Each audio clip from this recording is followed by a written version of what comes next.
मैंने पहला उदाहरण दिया गुड्डू जमाली साहब का। मैंने कहा कि हम अगर आजमगढ़ चुनाव लड़ जाए तो हम भारतीय जनता पार्टी के बी टीम हो गए, और मैंने वो दिन को याद दिलाया जिस समय माननीय अखिलेश जी मुख्यमंत्री थे उत्तर प्रदेश के, और उनके पिता श्री आदरणीय मुलायम सिंह जी आजमगढ़ से पार्लियामेंट का चुनाव लड़े, और यही गुड्डू जमाली जी बहुजन समाज पार्टी से पार्लियामेंट का चुनाव लड़ रहे थे। इन्होंने नाको चना चबा दिया। अगर सत्ता का प्रयोग नहीं किया गया होता तो ये माननीय मुलायम सिंह जी को हरा करके सांसद बने होते। मैंने कहा कि आप कहते हैं कि हम अगर हमारा प्रत्याशी लड़ जाए तो हम बी टीम हो गए, और जब हम फिर इस बार उपचुनाव लड़े और इनका जो आप सबके समाज है, जो आप लोगों ने अपनी ताकत दिखाया वहां, हालांकि अब सारे बहुत लोग ऐसे मिलते हैं कि उनको इस बात का मलाल रहता है कि अगर हम लोग जाने होते कितना वोट गुड्डू जमाली से पाते तो आज फिर भारतीय जनता पार्टी का सांसद नहीं होता, वहां पे गुड्डू जमाली जी सांसद होते। तो हमको कहते हम बढ़िया से लड़ देंगे, और हमारे वोट में समाजवादी पार्टी के वोट में ज्यादा फर्क भी नहीं, लेकिन हमको बी टीम बनाते हैं। मैंने भी मीडिया से कहा कि बी टीम हम नहीं है, बी टीम समाजवादी पार्टी के माननीय अखिलेश जी हैं, और आप सबके बीच भी इस बात को कह रहा हूं, और इसका एग्जाम्पल भी दे रहा हूं। मैं कहा कि 2017 में जब भारतीय जनता पार्टी की सरकार बनी, जिस दिन सरकार बनी, सरकार बनने के बाद माननीय अखिलेश जी के समय के कराए गए सारे कार्यों की जांच के लिए फरमान जारी हुआ। कई कार्यों की सीबीआई की जांच के लिए रिकमेंडेशन हुआ, और भी उच्च एजेंसियों से जांच कराने के बाद भारतीय जनता पार्टी ने की। उसी समय आदरणीय आजम खान साहब के भी खिलाफ जांच आरंभ की गई, लेकिन बी टीम कौन कैसे है? वही जांच एजेंसी आजम खान साहब को नेस्तनाबूद कर दी, और वही जांच एजेंसी आज तक अखिलेश यादव जी के खिलाफ एक पर्चा तक नहीं काटी है। 7 साल होने जा रहा है, और हम बी टीम है, हमें आप बी टीम बताते हो। आपके खिलाफ जितनी जांच रजिस्टर्ड हुई है, एक भी एक के खिलाफ पर्चा नहीं कटा है।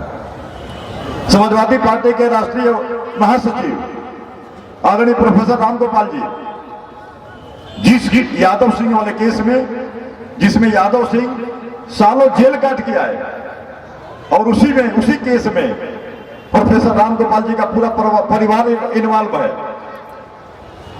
प्रमाण के साथ। क्या कोई एक दिन के लिए भी जेल गया उनके परिवार का? और आप कहते हैं कि Bahujan Samaj party B team है। ये इसलिए प्रोपेगेंडा के अलावा कुछ नहीं जानते हैं। और मैं तो कह रहा हूं, ये सालिम भाई उदाहरण है। अरे जब भारतीय जनता पार्टी की सरकार थी, तो अगर बहन सुश्री मायावती जी के बाद अगर उत्तर प्रदेश में कोई सबसे शक्तिशाली मिनिस्टर था तो आपके समाज के माननीय नसीरुद्दीन सिद्दीकी साहब थे। 22 विभाग के मंत्री थे, केवल कहने के लिए मुख्यमंत्री नहीं थे। ये बहुजन समाज पार्टी इस तरह का निर्वहन करती है। इसलिए मैं कहूंगा, क्योंकि हमारे संचालक महोदय का इशारा हो रहा है, मैं केवल आपसे आग्रह करने के लिए आया हूं कि देखिए, मैं आपके सरजमी पे पहली बार आया हूं इस तरह से अपील करने के लिए, और मेरा विजन आप सबको वाकिफ होगा। और जब से मैं राजनीति में आया हूं, केवल मेरी एक ही सोच हमेशा रही है कि मैं अपने रसना विधानसभा और जिला के साथ साथ पूर्वांचल के विकास पर विशेष ध्यान दूं, और इसके लिए कितनी परिश्रम करता हूं। मैं सबसे पहले अपने बलिया को मऊ से जोड़ा, डबल लेन की नहीं 10 मीटर की सड़क से जोड़ा। फिर मुझे लगा कि मऊ को आजमगढ़ से जोड़ना चाहिए। हमारे लोग कमिश्नर, हम सबकी कमिश्नर आजमगढ़ है। आप समझ लीजिए, हमारे चेयरमैन साहब, मान लीजिए पहले भी चेयरमैन रहे, पता होगा कि बजट ले आना कितना कठिन काम होता है। सड़कें पास कराते हैं, विकास कार्यों के लिए सरकारों से धन लाना बहुत कठिन होता है। लेकिन मेरा एक सपना है कि हमारे अभी तक सारा विकास उधर पश्चिम में होता है। हम सबके जितनी कुव्वत है, जितनी अपनी परिश्रम है, हम लोग पूर्वांचल के लिए लेकर आते हैं, और लगातार कोशिश कर रहे हैं कि पूर्वांचल हमारा बेहतर हो। इसलिए मैं आप सबसे अपील कर रहा हूं, और आज हमारे दिल मिजाज के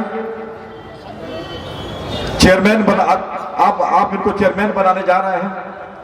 निश्चित रूप से कभी आपको यह नहीं सोचना है कि हमारी सरकार नहीं है, अरे मैं भी तो जब से विधायक बन रहा हूं तब से विपक्ष में हूं, लेकिन हम तो पूरे उत्तर प्रदेश में डंका के साथ कहते हैं कि हमने जितने रसना विधानसभा में काम कराया है उत्तर प्रदेश के किसी भी विधानसभा में उतना काम नहीं हुआ। चल के आप सभी लोग देख लीजिए। आज आप सबको भी विश्वास दिलाते हैं कि आप अरशद जमाल साहब को चेयरमैन बनाइए, और अभी तक इन्होंने जो अपने कार्यकालों में काम किया होगा